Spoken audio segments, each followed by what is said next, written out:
Friends, आज मैं फिर आपके सामने नए टॉपिक के साथ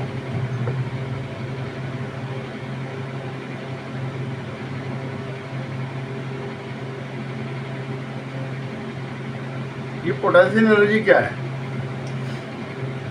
हम किसी ऑब्जेक्ट को एक ऑब्जेक्ट है जिसको ये हाइट तक लेके एच तक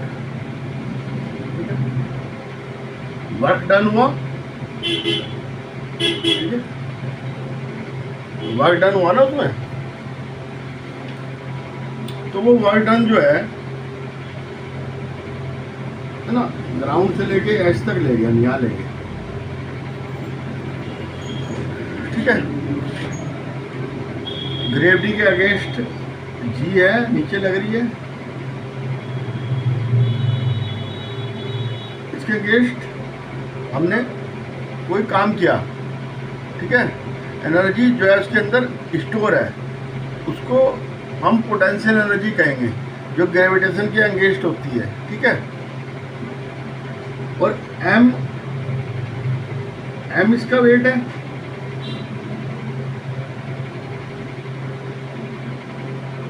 तो जो इसके अंदर एनर्जी स्टोर हुई एच हाइट तक ले जाने के लिए ग्रेविटी के अगेंस्ट, उसको हम पोटेंशियल एनर्जी कहते हैं, ठीक है। इज द एक्सपेंस, ठीक है। एम मास है इसका, और जी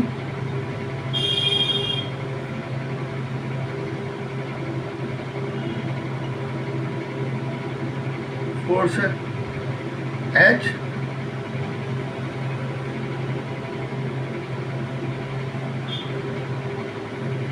हाइट तक एच तक लेके, तो वर्क डन क्या हुआ, एम जी एच, ठीक है। M G multiply by H equal to M G H, ठीक है। और पोटेंशियल एनर्जी भी होगी इसकी एम जी एच, ठीक है।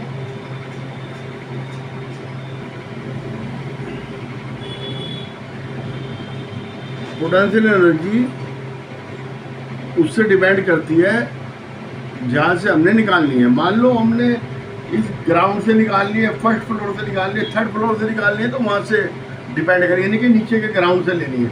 मान लो कोई हम एक मंजिल से दूसरी मंजिल पे ले गए, है ना, दूसरी से तीसरी पे ले गए, या तीसरी से पाँचवीं पे ले गए, तो 2 मंजिल हम चढ़े, तो उसका अलग निकलेगा, ऐसे नहीं निकलेगा ना। ऐसा नहीं कि ज़मीन से ही लेना पड़ेगा, ग्राउंड से नहीं लेना। यहाँ पे ग्राउंड से हमने आपको दिखाया है ना। अब ये जो है ना, अब ये यही ऑब्जेक्ट है, हम ये ऐसे ले गए और ये यहाँ तक आ गया, ठीक है। ए पोजीशन से बी पे आ गया, और हम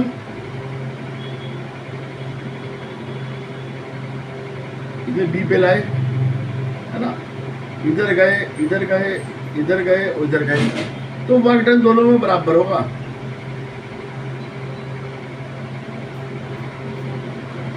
इक्वल, ठीक है। ये नहीं कि वर्क डन में कोई दिक्कत आएगी, चाहे हम ऐसे जाएं चाहे ऐसे जाएं, उस पर कोई फर्क नहीं पड़ता, ठीक है।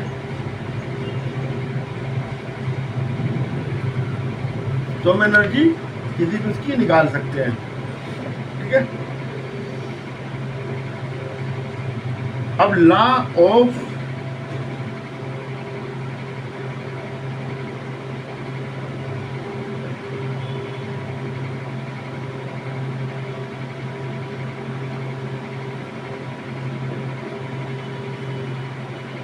एनर्जी जो है एक फॉर्म से दूसरे फॉर्म में कन्वर्ट होती है प्रोसेस के अंत में, ठीक है।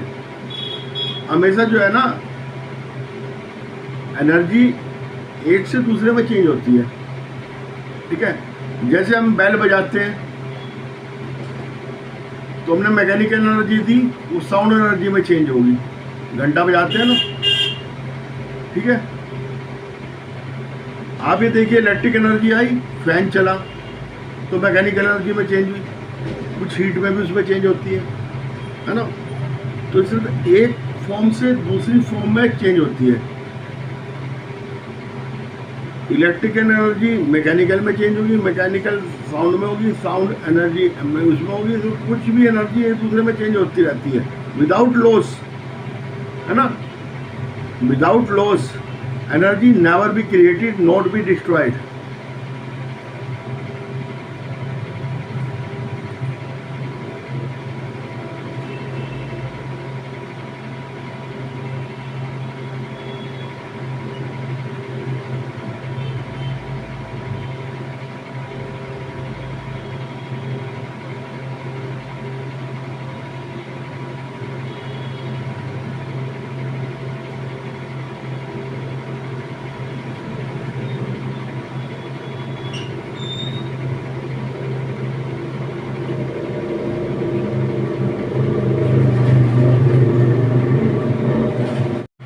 देखिए, energy never be created nor be destroyed, है ना।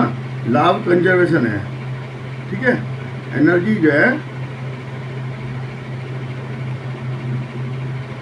Potential energy change into the kinetic energy and kinetic energy change into the potential energy, ठीक है।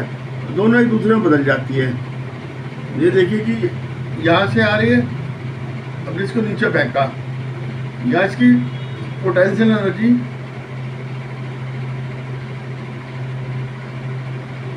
mgh थी, नीचे है इसकी पोटेंशियल एनर्जी धीरे धीरे जैसे हाइट कम होती गई और कम होती गई, ये भी घटती चली गई।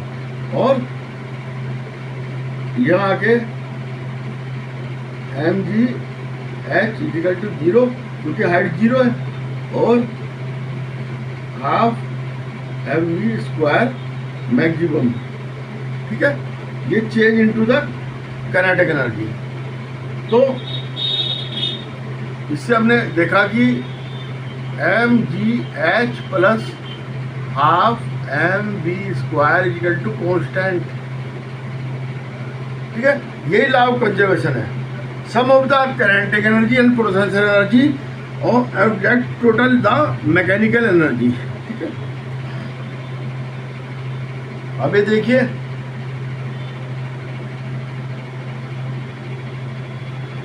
हाइट है ये ऑब्जेक्ट की, ठीक है। Potential energy, kinetic energy, total,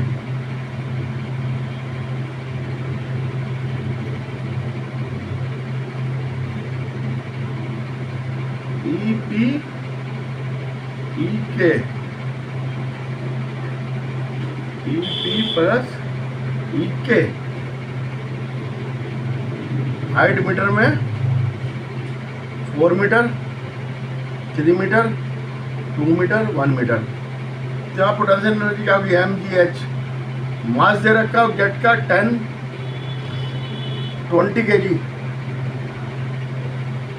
ठीक है। और g दे रखा है 10 मीटर पर सेकेंड स्क्वायर, ठीक है। And height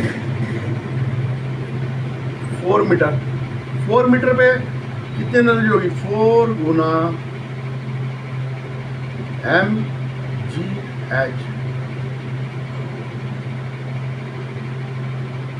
800। ये 0 है, टोटल 800 है ना। ये भी 3 मीटर हुआ, 3 गुना 20 गुना 10, 600 होगी। ये 200 आई, ये कितनी होगी? 800। ये भी 2 मीटर हुआ, ये 400 हुई, ये भी 400 हुई, टोटल 800 हो गई। फिर कितना हुआ? 1 मीटर,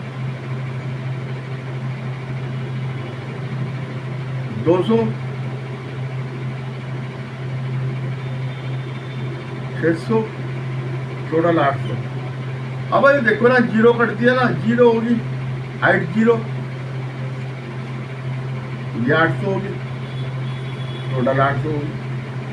ठीक है, जैसे जैसे वो नीचे आता रहेगा उसकी पोटेंशियल एनर्जी जो है change into the kinetic energy, and potential energy धीरे धीरे हाइट कम होने पे धीरे धीरे करके जीरो हो जाएगी, और काइनेटिक एनर्जी बढ़ती जाएगी। टोटल उनका सम वही रहेगा, सम में कोई अंतर नहीं आएगा।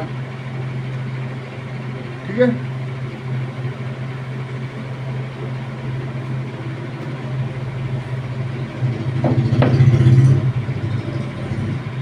Rate of work done,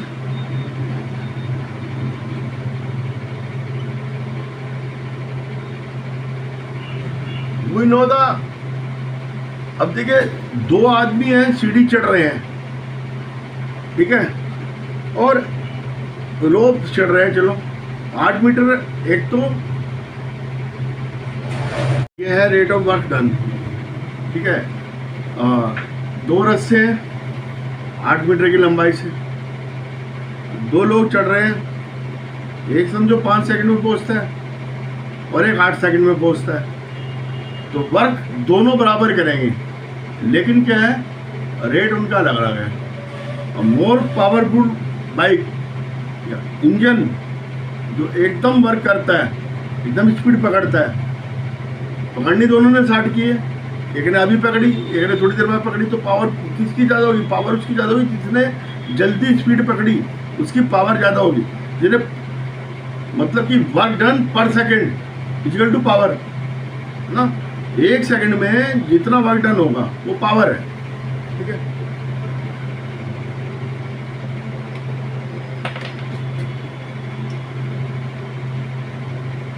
P equal to W upon T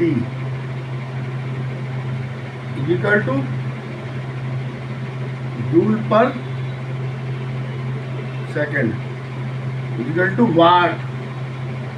ये जेम्स वाट ने करा था काम, ठीक है, जेम्स वाट, उसके नाम से वाट, जेम्स वाट ने निकाली थी पावर।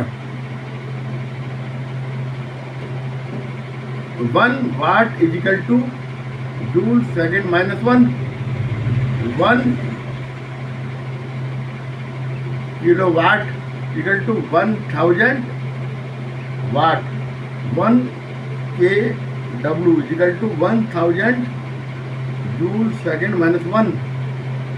ठीक है, दो गर्ल्स हैं। अब क्वेश्चन है,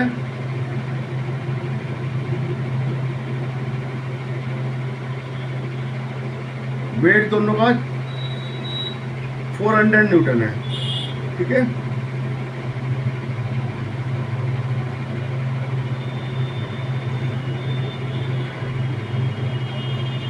रोप 8 मीटर की इन्होंने चढ़ी। ठीक है, ए ने लिया 20 सेकंड का टाइम और बी ने लिया 50 सेकंड का। What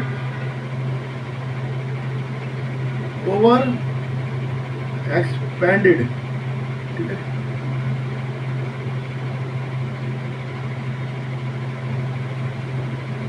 wait of girls mg equal to 400 newton. ठीक है, mg इक्वल टू 400 न्यूटन और h इक्वल टू 8 मीटर। तो p equal to mgh upon t equal to 400 n into 8 meter upon 20 second equal to 160 watt. और other की कितनी होगी? P equal to mgh upon t equal to 400 n into 8 meter upon 50 second equal to 64 वाट। ठीक है,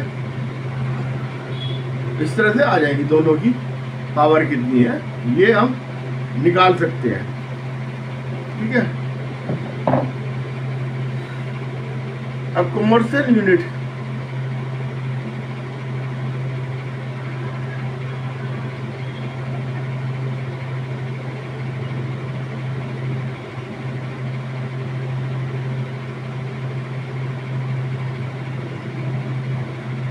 commercial unit 1 kilowatt, 1 kWh, इसका होता है 1 kilowatt,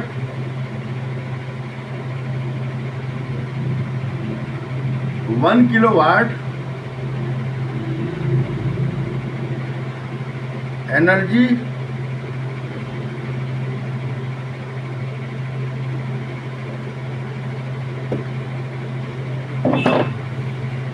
one, ये क्या है, we say that machine use 1000 joule energy in every second. ठीक है, कितने जूल पर सेकेंड में एनर्जी ले रही है, तो उसको कहेंगे। ठीक है,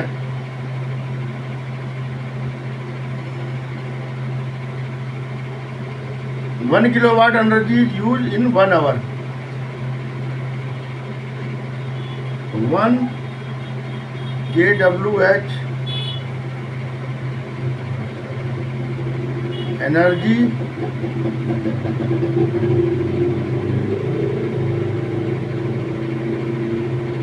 यूज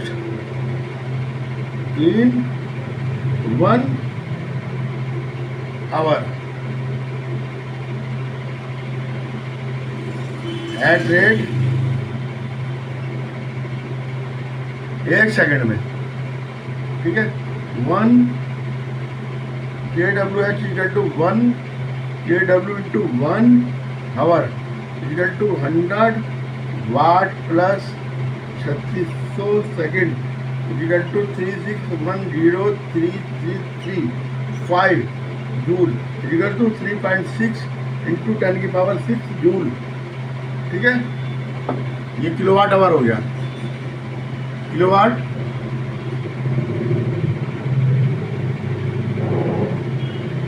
आवर में देखी जाती है। ठीक है, कमर्शियल यूनिट की machine 1000 joule energy in spend in the 1 second, consume in the 1 second, that is called the commercial unit of the energy।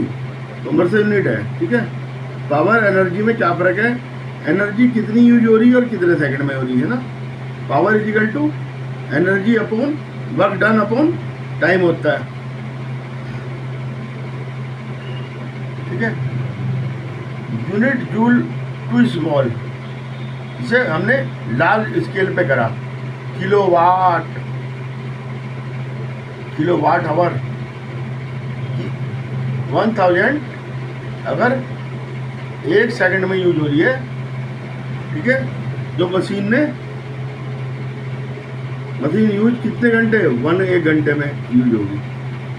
इतने सेकंड से 1 घंटे में अगर यूज होती है तब ये होगी इतनी, मतलब 100 जूल पर सेकंड 1 घंटे तक अगर मशीन चलेगी तब उसमें एनर्जी जो है कमर्शियल 1 यूनिट होगी। और इसे यूज करते हैं हम।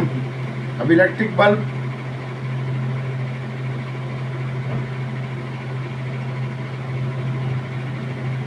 साठ वाट का है यूज फॉर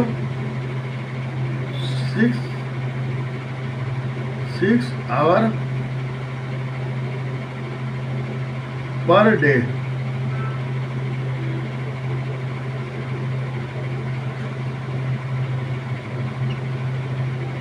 यूनिट देखो अब कितनी होगी कमर्शियल, 6 वाट पावर, 6 वाट है, 6 किलोवाट में बनाओ इसको। 60 upon 1000 equal to 0.06 kW। Time taken equal to 6 hour. Energy equal to power multiply by time taken, ये याद रखना है। Energy is equal to power multiply by time taken is equal to 0.06 multiply by 6, है ना। ये KH था, ये W है, तो 0.36 kWh बराबर 0.36 यूनिट। अब ये देखिए 1000 वाट अगर एक पर सेकंड के हिसाब से 1 घंटा लाइट जलती है, 1000 वाट पर सेकंड के हिसाब से 1 घंटा लाइट जलती है, एनर्जी वेस्ट होती है, तो 1 यूनिट बिल आता है। ठीक है,